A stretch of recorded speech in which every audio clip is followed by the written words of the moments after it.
Amis les étiqueteuses, bonsoir. Ce soir, je vais vous faire une petite vidéo rapide sur les étiqueteuses Brother Pétouche 1080. J'utilise pas mal d'étiquettes parce que moi j'aime bien mettre des fois noter des tiroirs, des machins, des tas de trucs. Et quand je fais des étiquettes, des fois je les fais avec le PC et j'imprime ça sur des papiers autocollants. Mais c'est pas toujours très pratique, et j'avais acheté cette petite étiqueteuse qui permet en fait de pas mal de possibilités de faire différents types de textes. J'en suis globalement content. Elle a un inconvénient, c'est que il y a beaucoup de gâchis, je trouve. Alors je sais pas comment ils se sont démerdés pour faire le truc. Enfin, je veux dire, des fois, c'est bon pour faire une bête étiquette avec A dessus, il nous met par défaut des marges de 15 km. Enfin bref, ça pousse un peu à la consommation des cassettes en fait de ruban, parce que c'est un système thermique, hein, c'est qui va mettre à un moment donné par transfert thermique sur un support autocollant qui a une certaine couleur, transférer en fait quelque chose. Donc il y en a plein de sortes. Par exemple là on voit que c'est du bleu, enfin du noir sur fond bleu. Ici on a du noir sur fond blanc, on a transparent, enfin on a pas mal de combinaisons. Alors ce qui est très bien étudié avec cette machine, c'est qu'à tout moment on peut facilement changer ici de cassette. Là par exemple j'ai une cassette noire sur fond on va dire brillant métallique, et ça s'enlève tout bêtement comme ça. C'est très simple. Alors les cassettes existent en différentes épaisseurs qui vont en fait on va dire de 6 mm jusqu'à 36 je crois, et on peut donc ici choisir. Là par exemple, là c'est des 12 mm.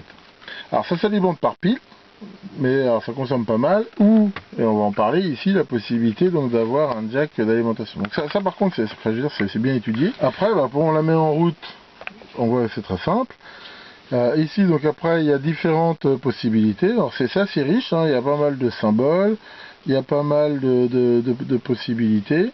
Alors, moi j'aime pas trop, c'est que le clavier le met par ordre alphabétique, ils n'ont pas respecté on va dire l'ordre normal, mais enfin le contact est agréable et ça le fait relativement pas mal. Alors ce qui est intéressant, c'est que par exemple au niveau des symboles, on voit là par exemple il y a beaucoup de symboles propres à l'électronique. On voit oméga, micro, marche, continu, alternatif, ça c'est plutôt sympa. Donc on va faire une petite démo. Donc à tout moment ici on peut revenir en fait au défaut. Donc on appuie ici, là on fait texte plus format.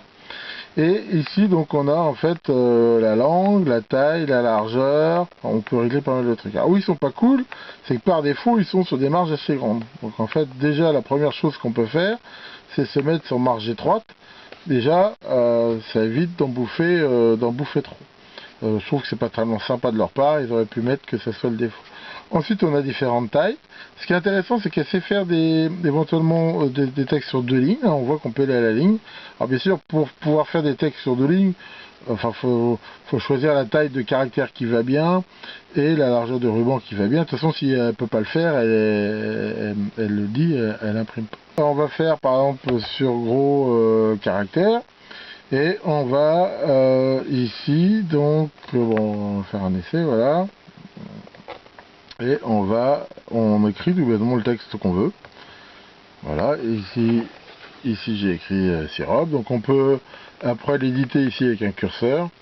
Ça c'est assez facile. Et donc à tout moment, une fois qu'on a écrit le texte, on appuie ici sur le bouton d'impression. Et le texte sort. Et voilà ce que ça donne. C'est là ce que je disais, j'ai beau avoir fait une marge étroite, à chaque fois il y a une amorce en fait qui est assez longue.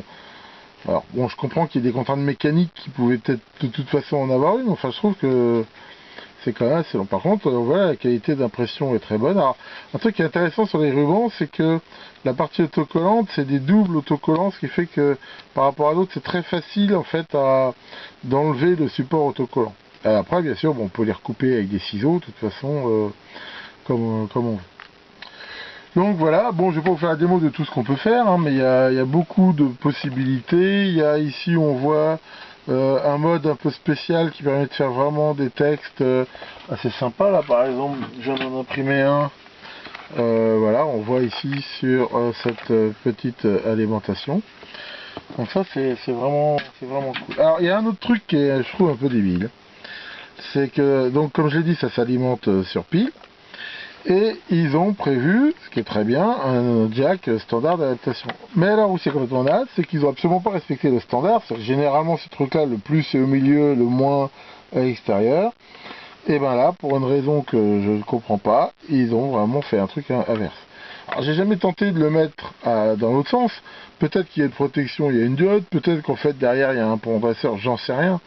Enfin, je trouve que c'est pas très cool de faire ça. Et je suis sûr que c'est peut-être une astuce encore pour vendre l'adaptateur automatique. Donc, sinon ils mettent que ça s'alimente donc de 7 à 9 volts. Alors ce que j'ai fait, comme je fais souvent, ici je me suis fait moi un petit adaptateur moi-même, d'ailleurs une étiquette, et ici on peut voir j'ai mis donc en fait une protection, on va dire c'est une sorte de génère de puissance qui déjà, si je me trompe sur la polarité, va mettre la lime en court-circuit. Comme souvent je l'alimente avec des alimes protégées, c'est pas très grave, mais surtout si je mets une tension supérieure à 9 volts, va aussi se mettre en protection. Ça, je mets ça partout. Par exemple, le petit appareil photo avec lequel je suis en train de filmer cette vidéo, ben c'est pareil, j'ai mis dessus cette protection et ça m'a déjà servi, hein, parce qu'on a vite fait des fois de se tromper, de brancher à l'envers. Et ben je préfère que ça mette la lime en court-circuit et que ça me bousille l'appareil. Une autre chose qui est très intéressante, hein, que je peux vous parler comme astuce là-dessus, et ben c'est le prix de ces foutues cartouches là. Donc ça, bon, c'est vrai qu'il y en a assez long, on peut en faire pas mal, mais ça coûte très cher. Donc là, ça je l'ai acheté dans un magasin, une sorte de fourniture de librairie, un truc comme ça, je dirais pas non, mon but n'est pas de faire de la pub. L'imprimante elle-même est pas très chère, mais en gros les cartouches, ils les vendent, on va dire, entre 10 et 15 euros quoi. C'est quand même extrêmement cher. Et en cherchant un peu sur Banggood, j'ai trouvé des cartouches compatibles. Hein, c'est pas de la contrefaçon, hein, elles sont pas vendues à la marque Brother, c'est des compatibles.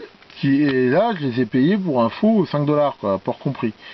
Donc là, et en plus, il y a beaucoup de choix. Donc là, par exemple, j'ai du bleu qu'en plus on trouve pas dans le magasin où j'ai. Là justement, l'argent. Et là, ben, je les ai payés, donc 5 $ port compris. C'était en plus une promo. Enfin, vous pouvez aller voir si vous en avez une. C'est sûr que on attend 2-3 semaines pour les avoir. Mais je veux dire, l'économie est quand même très importante. Je me suis fait un petit stock de différentes couleurs, différentes tailles. Et c'est vrai que sinon c'est assez sympa pour pouvoir imprimer des petites étiquettes.